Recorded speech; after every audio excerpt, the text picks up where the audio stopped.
You're listening to the 14th source for all geeky and nerdy news and discussion, which means that you're listening to a podcast. For all intents and purposes.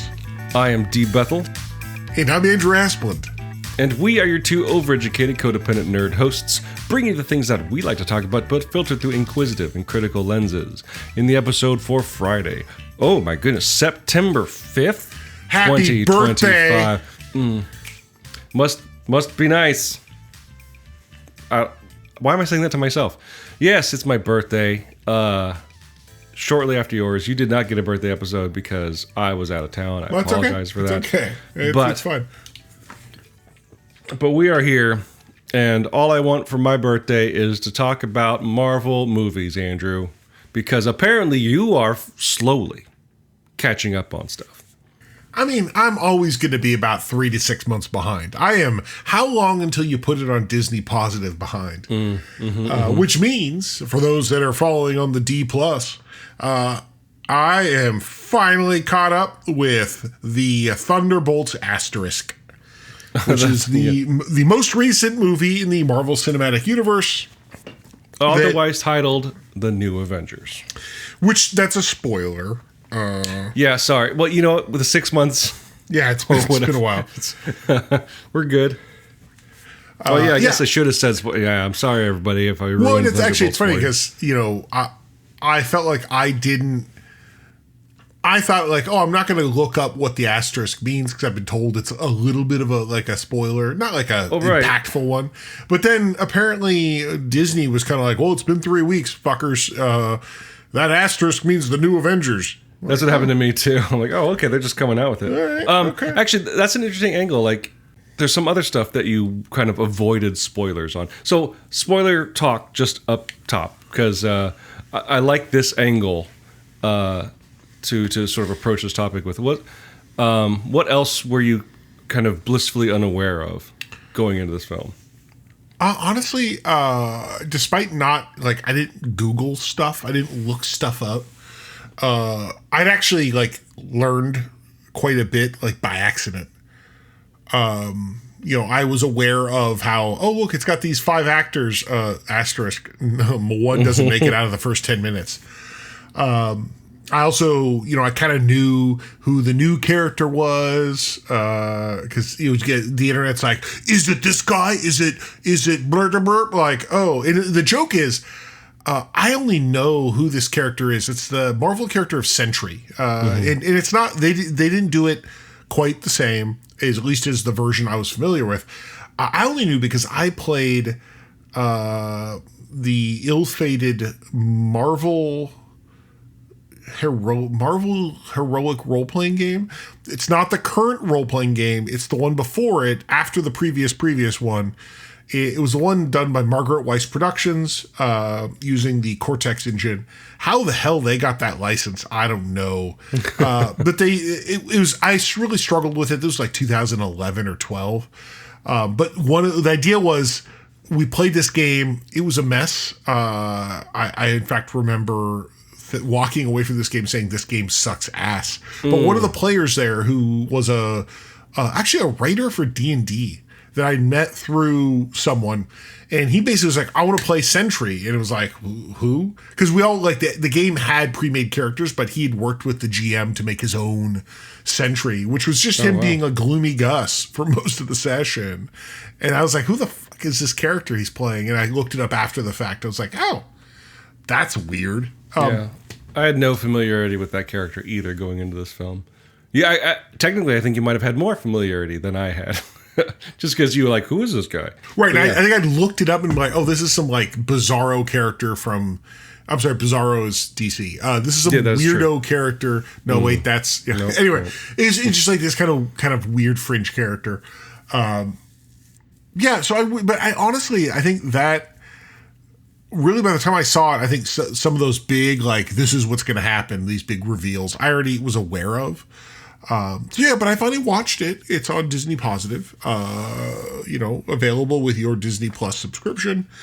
No additional fee necessary. It was, like, honestly, I'd heard some good things. I also heard some people that kind of groused about it. This is actually this growing narrative in my brain when now I feel like I text Dan, or I'll text even friend of the show Taylor and Dan, being like, I like this. Does that make me the Taylor? Because we always joke that like Taylor loves everything. Like he does. Not everything. He actually doesn't love everything, but like it'd be like, oh, he really liked this thing that everyone thought was trash. Like, oh, okay. I mean, by everyone I mean like the critics and stuff. But more and more, I do feel like me liking it is not a gauge of anything, because like I had a fun time. But I'll admit I watched it. So this is a movie. It is about, I mean, it's called The Thunderbolts, which has a meaning. Nope. Isn't just Thunderbolts? Oh, I'm sorry, just Thunderbolts asterisk. Thank you. But it doesn't look like I'm doing some quick research. I don't think I've talked about it on the show either, but I think I mentioned at one point that I'd seen it. And I guess I'll wait 6 months for Andrew to see it. And here we are. Look 6 months later. Time happens.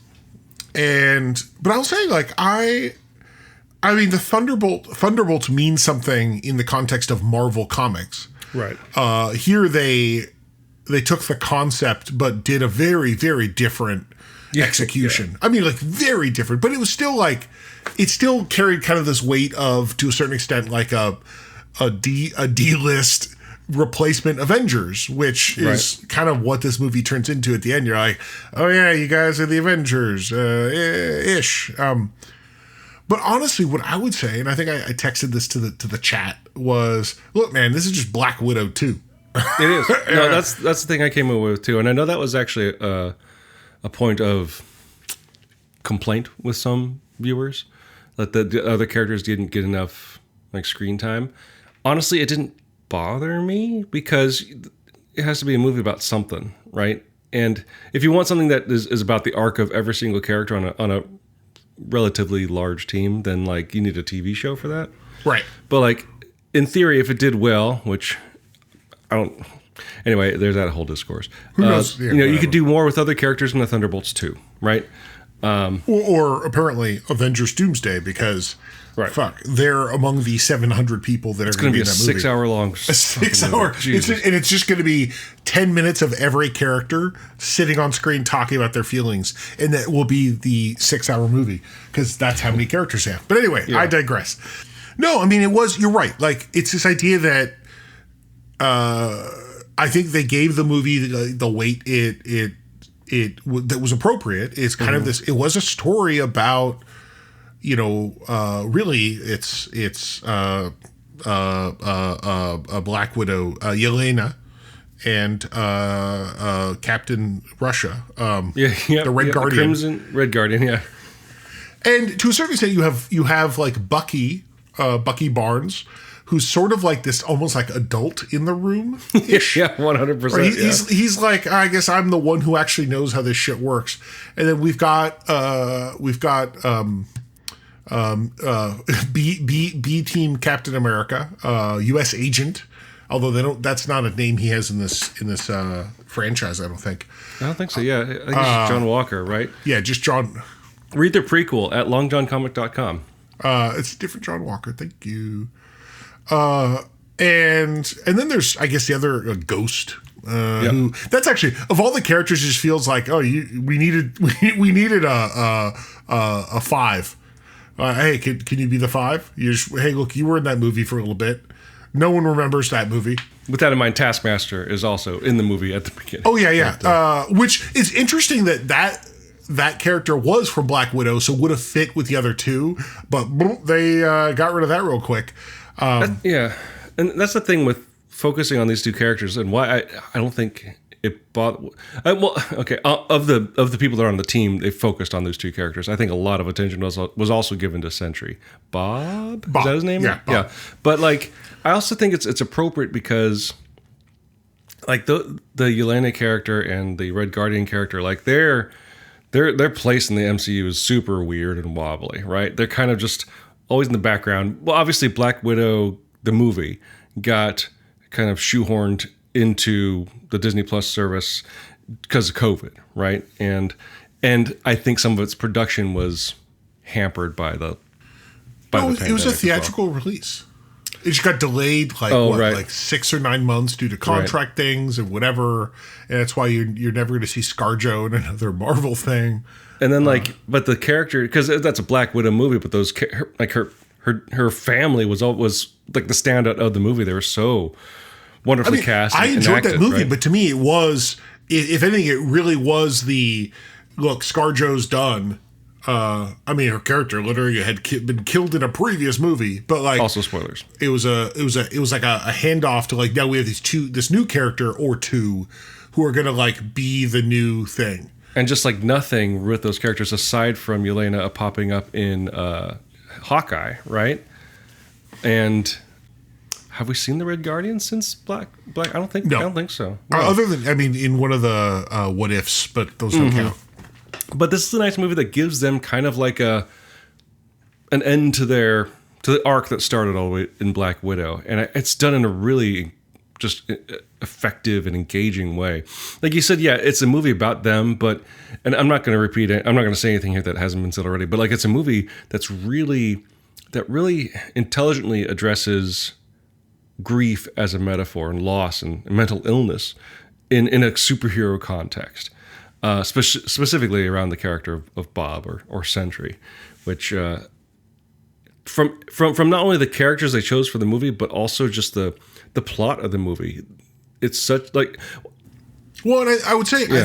I think it really benefits from the fact that every character in that movie, other than Bob, all the returning characters had been in something previously where like dysfunction was part of their story.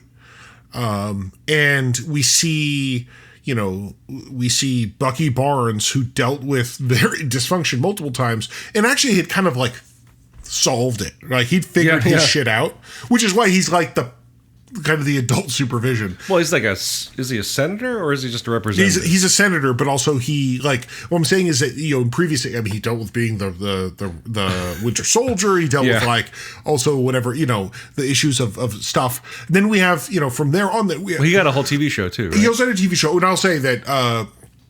But John Walker was in that show, except he like. His dysfunction isn't resolved. It's that like, no, you are at peak dysfunction now. Yeah, like you it's literally exacerbated by that show, are like shitty Captain America, and everybody knows. We have Right. we have Yelena, who's like, you were this murder queen from a family of murder queens, and there's nothing quite like seeing an assassin with ennui. and right, and then like and still not like. Her appearance in Hawkeye wasn't like, oh, you fixed it. It was like, no, you're still here just doing murder. We have, again, drunk, whatever, Captain Russia. I mean, Ghost, like, yeah, I guess you had a shitty story too. I just don't. You were not the highlight of that movie, Ant-Man -2 or Ant-Man 2.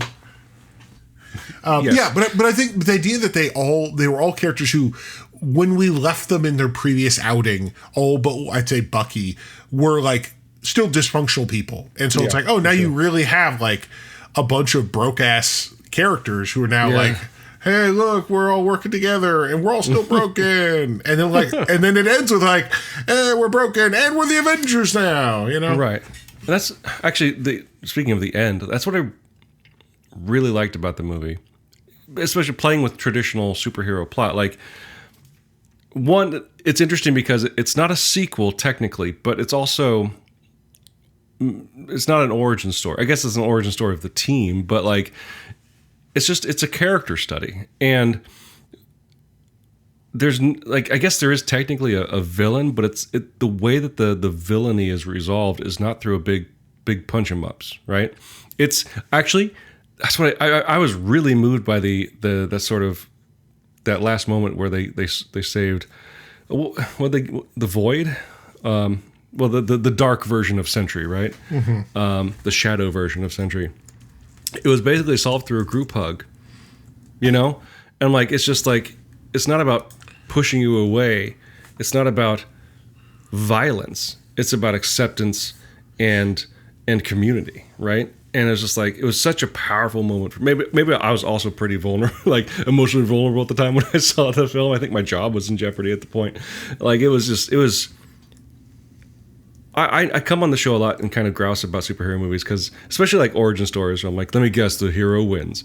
And yeah, this happens here too, technically, but like, it's such a novel story being told through this medium of superhero films that I found it really engaging and really interesting in the space of superhero movies that I'm really I really wish it hit bigger, because it could signal a nice broadening of what, especially not only superhero movies, but what Marvel movies can be, where they could take more risks. And not saying that they don't, but... Well, I actually was talking to someone today, in fact, today of the time of the recording, the day of the recording, who kind of was like, oh, he thought it was anticlimactic. And I was like, I actually thought it was like, I'm glad it wasn't a big punch 'em, like it wasn't the end of Avengers where it's like, oh, here's all these CGI effects blowing up New York. It wasn't, that kind of, or Avengers 2, a bunch of CGI characters blowing up a fake Eastern European country, or, the end of Avengers Endgame, where it was a bunch of CGI creatures destroying a CGI landscape. I mean, there's something to be said of like it had a different direction. Like it felt like it was going towards that big fight in the city, but no, it was a group hug. Then followed by Julia Louis-Dreyfus. I would say for me it's complete nonsense. But oh yeah, we're done. Woo, we defeated everything. Why is there this gray curtain here? Like walk through the curtain like, the Avengers. And it's like, I mean, I say it because I like this idea that they have this, they've established her character is like, she's so on point with her stage game that she's already got like the press lined up for the bullshit event. Like, where did again, it was like, I actually was like, what is this curtain that they're suddenly walking by? And she's like, come through here. But I thought like it felt like, these are characters who were able to overcome their own issues in helping, to a certain extent, not all the way, but and then helping this super villainous or super powered person overcome their issues without, without people believing in them. Yeah, I mean, and talk about a Doctor Who ending. Well, let's just say series 1 of Doctor Who ending where like everybody lives. Well, except for Taskmaster, but like almost everybody lives. Almost, but like what I mean by that is like I found it really harrowing. Kind of what they call it. Is it the Void? I can't. Void is that's the name of the villain to Sentry. He was just like shadow dusting these people, and it was such a powerful effect, and the effect they had on him, just the darkness in the eyes popping. It was. I loved the look and design of all that stuff, right? But it's just, despite being like really kind of apocalyptic in that way, like he seemed to be absolutely unstoppable. It felt like a much smaller movie. It was very focused and contained, focusing on these characters and like focusing on larger theme, using this medium to actually. I'm not saying other Marvel movies don't do this, but really focusing and leaning on the tropes to say something specific about loss and healing and stuff like that. And to that extent, I also was really kind of impressed. Although you could argue it still does this as well, but it wasn't also all about like setting up the next thing, right? It's just like, here's a movie about these characters. There's cool action stuff in there too, but it's like it's just. We have this thing for you. Yes, yeah. Let me say yes and no, but the way they did it works. Like, sure. If this were just a movie on its own, and like, hey, you guys are the new Avengers, like, okay, that ended. That felt fine. It's a bit weird, Yeah. But at the same time, independent of the end credits, post credits thing, I would say that like, but if this is part of a bigger universe.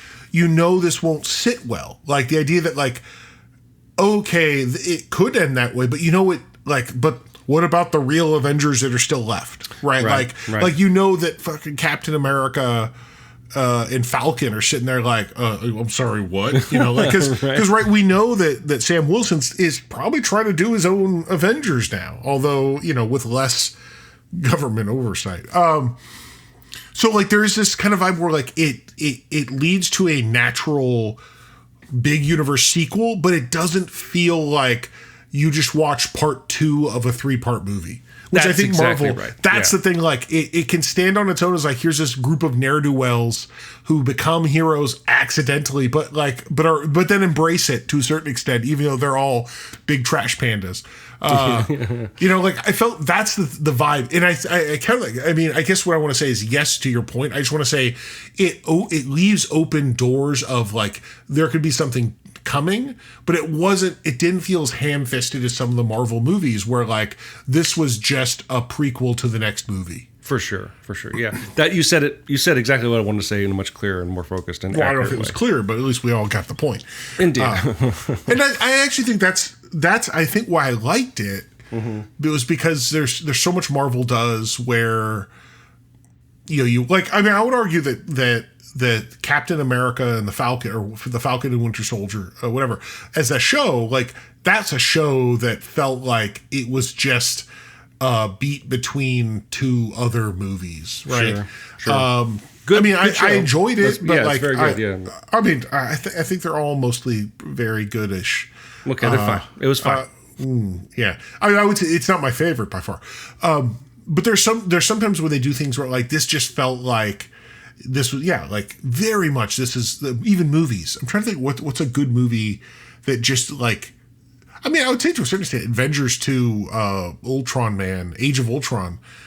And actually, I guess Joss Whedon, one of his gripes and why he stopped making these movies was because he got so frustrated that Marvel, I guess, leaned into like putting more stuff that was meant to promote the next movie or whatever, to the point where the movie felt kind of like a discordant mess. Yeah, I would argue maybe the first Guardians, except for the Thanos appearance at the end, just by virtue of where it takes place, is wholly unconnected to the rest of the Marvel. Oh, I was trying to think the other one. I was trying to suggest Ultron was like, it was the bad example of like this movie is only here to be a speed bump into the next movie. Yeah. Because that was my, like, I enjoy a lot about that movie, but like I realized it's a mess because it is kind of like we had to do an Avengers 2 to get ready for Avengers 3. Yeah, right. So yeah, I mean it's a challenge, and whatever. Like actually, Ant-Man 3: Quantumania, fuck, that movie was just a prequel to something else that will never happen. It's a prequel to something's never going to happen. Yeah. That's actually the funniest part. You made a prequel to a series of movies you canceled. Good in work. multiple ways canceled. Yeah. So yeah, I this is one where like they could do whatever they want with it. They could leave it there. You know, they could sit on it for a while and then the Avengers get disbanded. You're like, okay, yeah, because they were kind of trash. Yeah. So I don't know. I guess I enjoyed it more than I expected. I guess I had low expectations. I feel like it's a Marvel movie you could show like a partner or like a family member that isn't all in on Marvel and they could enjoy it. It's kind of like not The Boys, but it kind of has that like here's a group of like, they're not the heroes. Yeah. I mean, again, like the shitty knockoff Captain America from the Soviet Union who now drives a limo service. But like how that ends up becoming people that can be heroes. Mm-hmm. So I guess, yeah, that vibe. The comparison isn't accurate, but like it's kind of like Marvel's Suicide Squad, and like these are the reprobates. These are the people that they don't expect to succeed, but they do. They pull together as a team. This unlikely gathering of failures. Yeah, which that actually were figured out. Yeah, and to be clear, Florence Pugh, that's her name. Mm-hmm. Yeah, Florence Pugh. Yeah, and David Harbour, great. You know, Buckyman. Yeah, Buckyman. That's his. Buckyman. That's the actor's name. Yep. I actually thought those Jackson three, Buckyman. and actually, also, not Eastwood the Younger. I feel bad. By the way, I did not realize that what's his name is Pullman's kid. Lewis Pullman. Yeah, it's like, Bill it's Pullman's kid. Right. Yeah, I mean, and then there's Russell, I mean, John Walker Wyatt is Russell. yeah. I was saying the kids. No, I think because Wyatt Russell. I mean, I think he actually. I thought his John Walker was great, and I actually like that. You know, he's still messy, but like I would actually say that like there's a little bit more sympathy of like he was messy bad. And actually, they actually talk about his iconic scene. Like, really, a 6-episode series that only existed to have one scene, which is him killing a person with the shield in cold, Yeah, 2 scenes, right? The handing of the shield at the end. And oh yeah, but that I mean, because I still to this, I think we talked about it. Like, I think that scene of him, like, essentially like beheading a guy with the shield, murdering a person with the shield. And again, I think his character, like, again, he's still like he's a struggling person. But I thought he did great. Again, I feel bad because both the Taskmaster and Ghost, I'm still like, oh yeah, you're in these. I mean, Taskmaster's not anymore. But like Ghost, I'm like, oh yeah, you're in these movies. Okay. But again, like, especially if they keep the focus, like, they could make more Thunderbolts movies that are small and focused. And, like, why not have a John Walker Thunderbolts movie and then have a Ghost focused movie? Like, there's room to explore. And I think those characters, especially in this movie, are handled well enough to kind of set up a depth to their healing, to their growth, that could be explored in further installments. But I don't know. It did okay, I guess, but is generally considered not a success, which is a shame because it's a very good movie. Right. I really enjoyed it. I liked it. I recommend it to others. I think they have some good. Sebastian Stan. I'm so sorry. Not there we Mr. go. Bucks. Yeah. Buckyman. Buckyman himself. But I was saying I had fun with it. And honestly, I guess I was thinking about this, like, how much Marvel stuff have I been ingesting in the last X time? And I realized, oh my goodness, this Captain America, Brave New Harrison Ford, and Brave New Ford, and I guess prior to that it was Agatha all along. Yeah. Like, I mean, I haven't seen the Fantastic Four. Oh, you watched Brave New World? Yeah, Brave New Ford. Yeah, I did. Okay. It was okay. That's fine. It did the thing. It was fine. It was. That's actually, I'd say, that's a movie that felt like it's. I don't know what it was doing.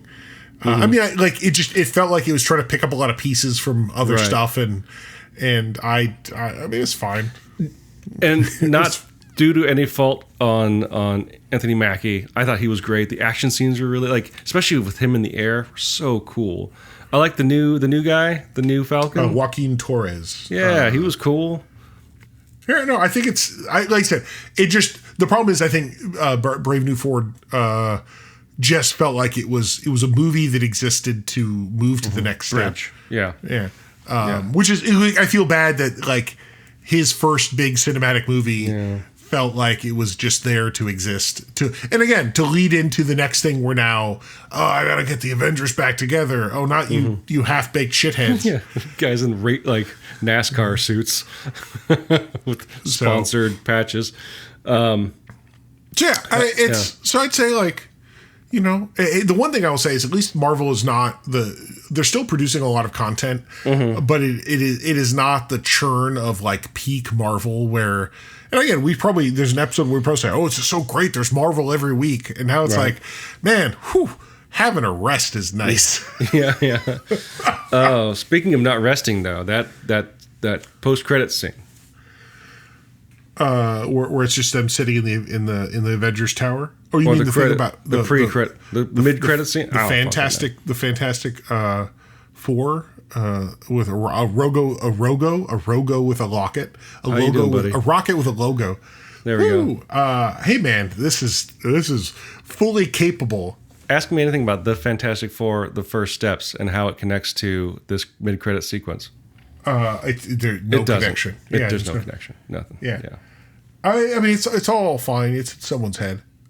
Just like that post credits or the mid credits from the Eternals, where white guy who's going to become Black Knight hears the voice of a mysterious man, Ruben Blades.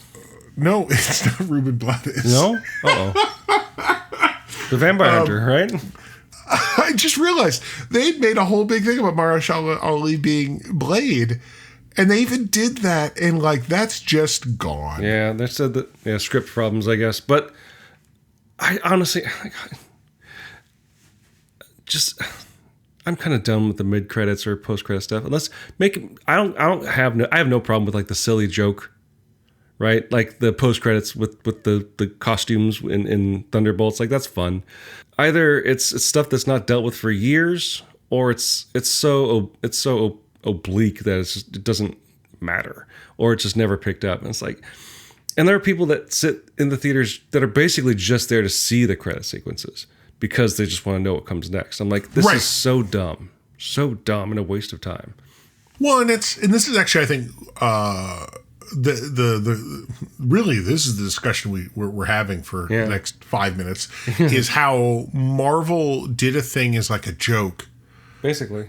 Yeah. Because it was Iron Man where they got Sam Jackson, Sam Jackson to come in and do this, like, I want you for the Avengers Initiative. And everyone's like, oh, and like, yeah, that was just a fun lark. And then even like with the Avengers, they like cut away to like this character who, like, oh, it's Thanos, like, oh, I want the blipper. Like, everyone's like, oh, that's what they're doing. And they're but like, they also did the shawarma cutaway, right? Right. So it's this idea that they got high on their own supply of like everything needs a post credits that's going to be the new big thing. And it's like, but now, like, honestly, someone should make a list of every post credits that was meant to be like a reveal of something and how many don't ever amount to anything. I bet there's YouTube videos right now. Right. And I bet you it's like a shocking proportion of these, especially as things are now washing out. Like, yeah, that's never going to be shit, you know?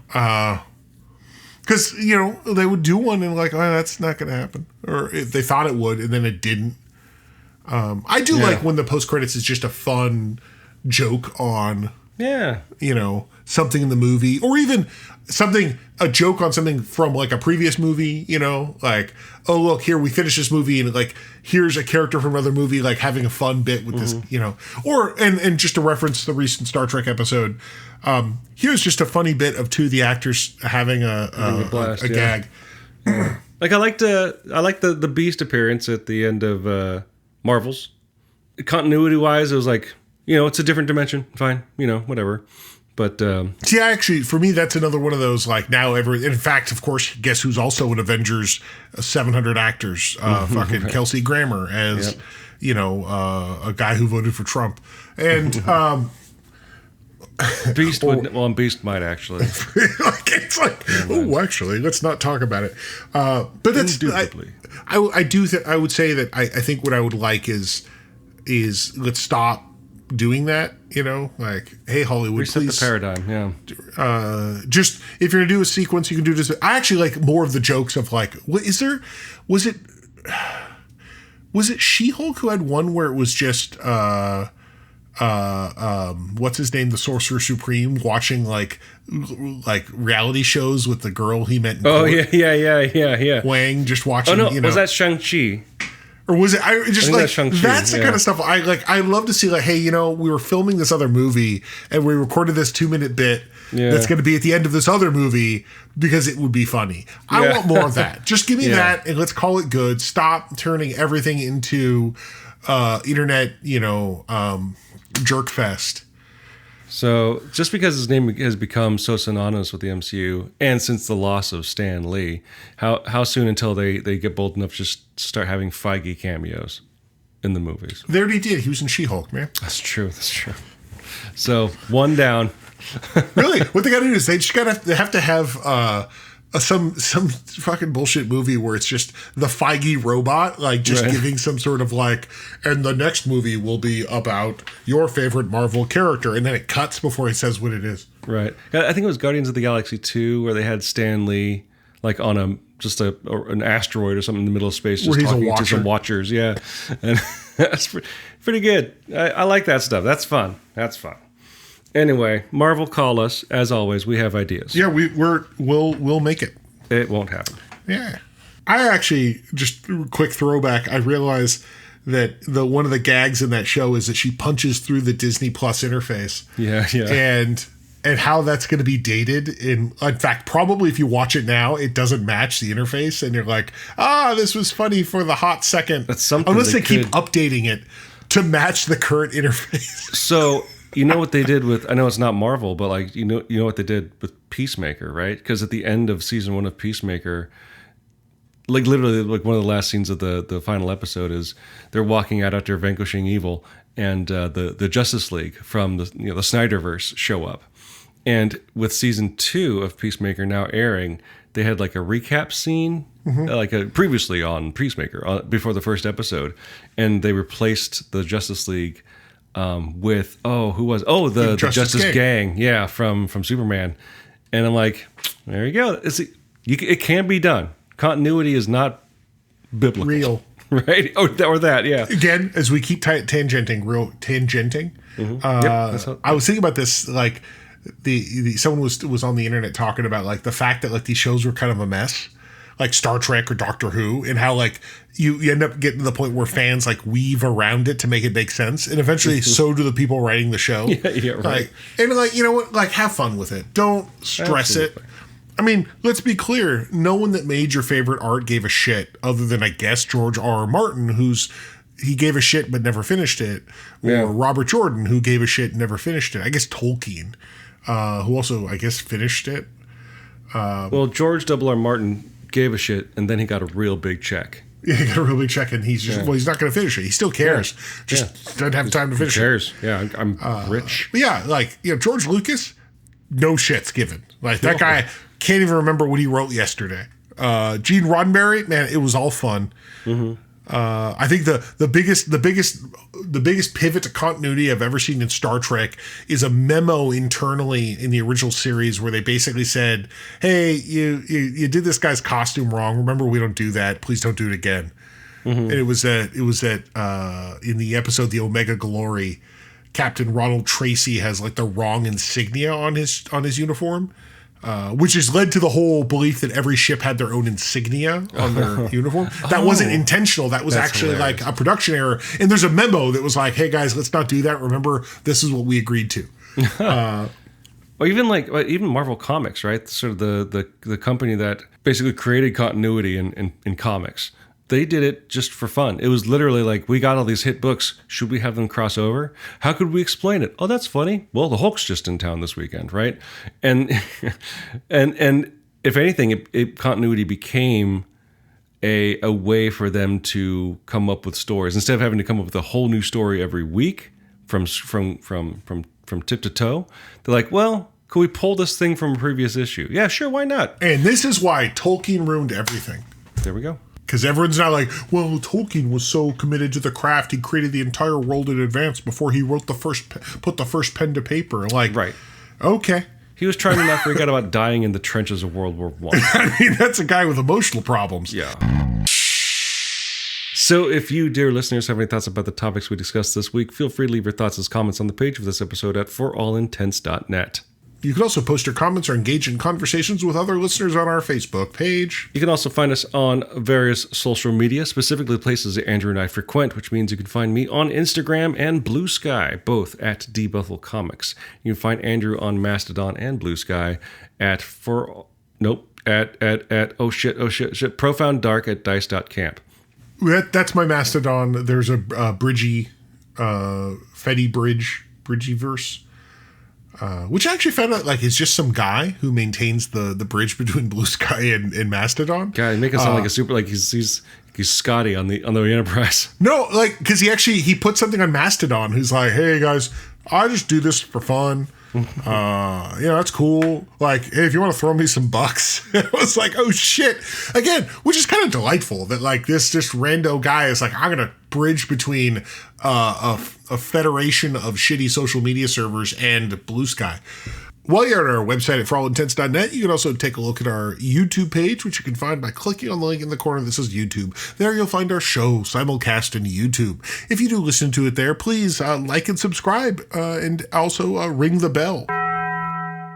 We use 2 tracks of music for our show. One is called Disco Medusae, the other is called District 4. They're both written and performed by Kevin McLeod of the Clan McLeod, immortal swordsman, graph paper enthusiast, and musician extraordinaire. You can find his music and more at incompetech.filmmusic.io, and that's all licensed under the Creative Commons 4.0 Attribution License. If you like the show and like to help us out, the best way to do so would be to subscribe to the show using whichever podcasting service you happen to use. What would help us out even more, though, would be to leave some sort of review, whether a text review or using their proprietary metric will spread the word to new potential listeners of the magic of algorithms.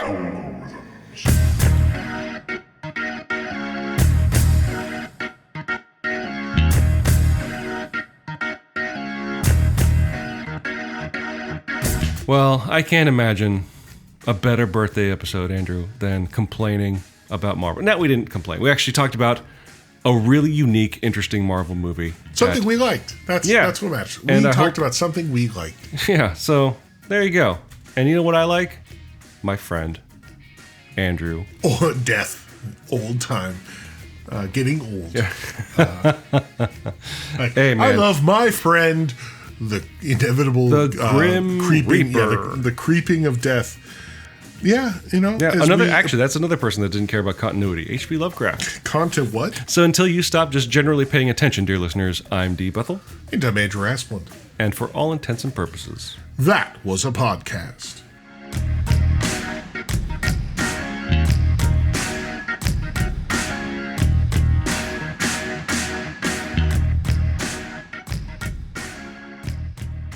We're going to get, this is the first episode where our three of our listeners, two of them are going to send a sternly worded missive. Finally, we get someone to pay attention. How I badmouth Tolkien. Yeah, actually, that is the most controversial thing you've said. I just try to imagine, like, being at, like, a work function, like, trying to sell your name in film and be like, hi, my name is Andrew. Andrew Under what? Dickhout. What? Can you say it one more time? It's Andrew Dickhout. Dickens? Dickhout. Dick. Oh, Dick. Is that French? Yes, it's French for penis out of pant. Yeah. Oh, just a sec. Whew, sorry. I had to take my shirt off, but I had my headphones on. That's fine. It happens to the best of us. God, they should hyphenate their name so it could be Dick Out Longley. It's a sentence. This is the quality, the content you crave, listeners. And I'm Andrew Asplund. Is that your name? I thought it was...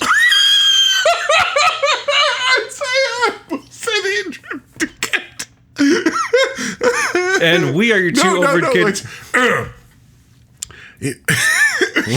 damn it.